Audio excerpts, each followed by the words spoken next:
here again at the European Geosciences Union General Assembly in Vienna, and I'm with a planetary scientist from ETH Zurich, Sean Jordan, who gave a fascinating talk yesterday.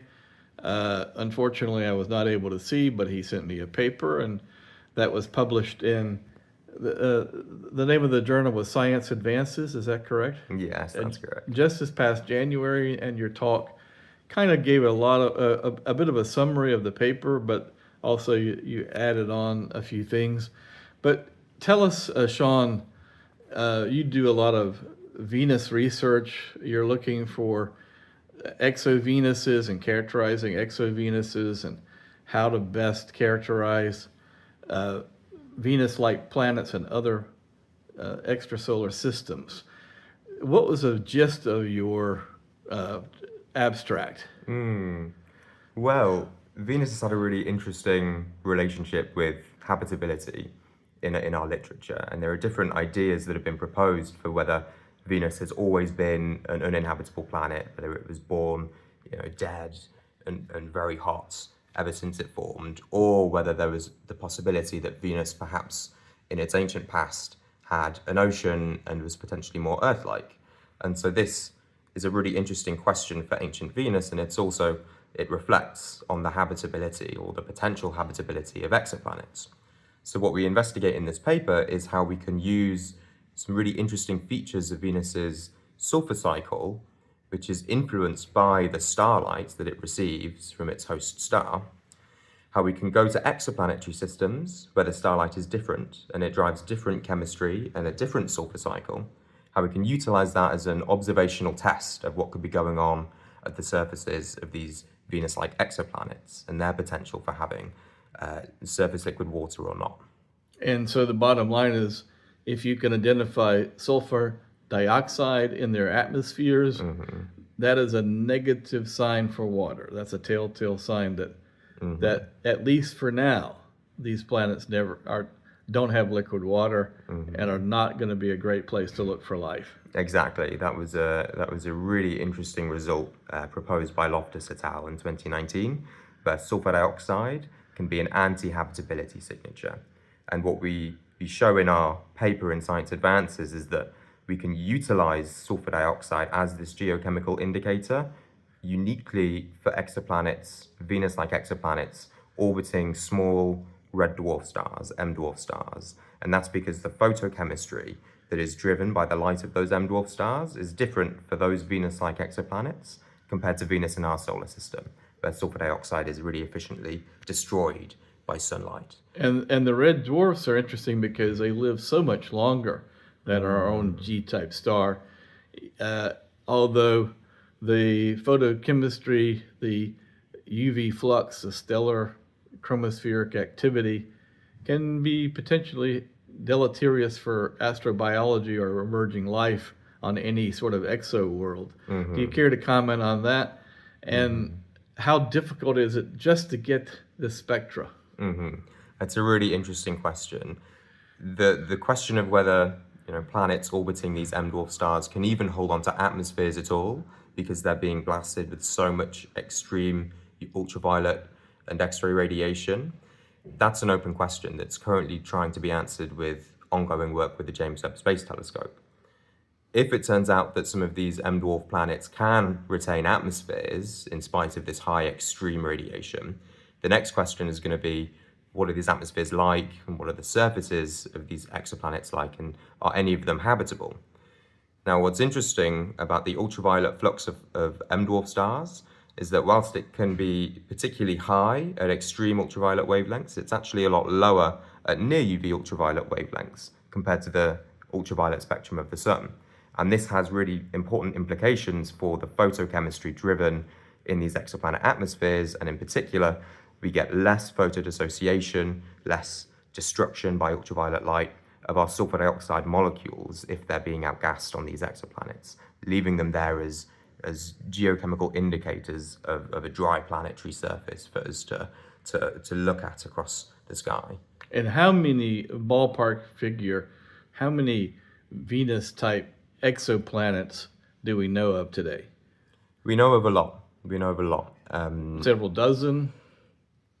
Yes, many tens of Venus-like exoplanets that we can go and look at their atmospheres, transiting exoplanets. And so right now, I think the number for any sort of exoplanet by in any means of detecting, we're up to almost 6,000. When I wrote my book, Distant Wanderers, came out in 2001, the only thing going were these hot Jupiters, warm, maybe a warm Jupiter, but there were only 60 known. And now is it 66,000 or is that a little bit? 6,000, almost 6,000, Almost. more than 6,000. I can't remember. The number's changing every day. It's incredible. It's such a remarkable opportunity, and it makes it such an exciting field to be a part of because we're constantly reevaluating our hypotheses and our understanding of planetary systems and how this reflects on the solar system and the Earth's place in that. We're constantly reevaluating that because we're discovering so much more with every new telescope that is built or every new space telescope that is launched. And last question. So when people come to you and they say, why should we care about Venus? We know we don't know if it's certainly not habitable now. I mean, the surface temperatures are hot enough to melt lead. The pressures are 92 or 93 that of Earth. These exo-Venuses are probably hellholes as well. What can our study of exo-Venuses and what can our study of Venus also in turn tell us about exo-Venuses and exosystems and vice versa? There's a synergy between the two. Can you speak to that a little bit? Absolutely. Well, Venus is such an interesting test bed for investigating this climate physics and the potential delicacy, the delicate balance of the climate system on the Earth and Earth-like exoplanets. And this is because Venus is so similar to the Earth in many astrophysical ways in terms of its size and its bulk composition, and yet it's had a completely divergent climate evolution. So the question of whether Venus could have ever been habitable in the past will have sweeping implications for the possible habitability of Venus-like exoplanets. And conversely, the physical mechanism that has led to the climate dichotomy between this hellhole Venus and this habitable Earth, this is so crucial for us to understand if we're going to try and understand the prevalence of habitability and life across the universe. And the next big observatory that could potentially, there are two. One that's in doubt because of potential NASA cuts is the Habitable World Observatory, and the LIFE mission, which is at ETH in Zurich.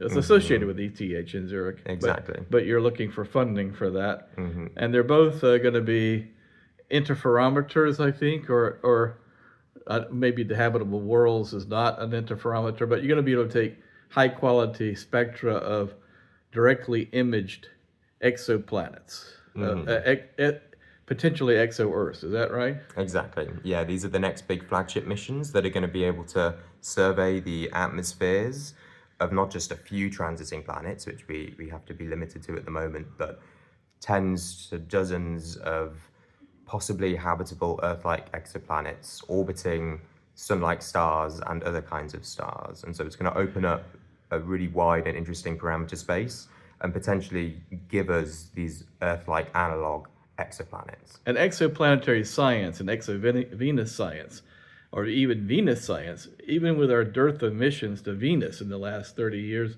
is changing on a day-to-day, week-to-week basis, correct? I mean, because if you look at a textbook, an astronomy textbook 25 years ago, the canonical view was, well, Venus became a hellhole because as the sun heated up, it lost its water and became a runaway greenhouse. And we don't really know. We know it's a runaway greenhouse and it's a hellhole, but we don't really know why. And we also don't really know whether Venus ever had lakes or liquid oceans or was ever habitable or not. I mean, there's a schism in the planetary science community about that question, isn't it? Exactly. And why it went wrong. What we have is Venus and the Earth in the present day, and how Venus actually got there is what we don't know. And it's really interesting because it could have had different climate trajectories, one that was possibly habitable in its past, maybe more Earth-like in the past, and one where it has been hot and dead since its formation. And so trying to answer these questions, like you say, new theories are being put forward for the Earth-Venus dichotomy, every few years. And we can answer this question in situ on Venus, and we can appeal to the exoplanet population and all of these exo-Venuses to help us answer that question. So, Sean, thank you so much. This is great work. This is essential to everything that humanity and the sciences is about, and I appreciate your taking time to talk to me today. Thank you very much.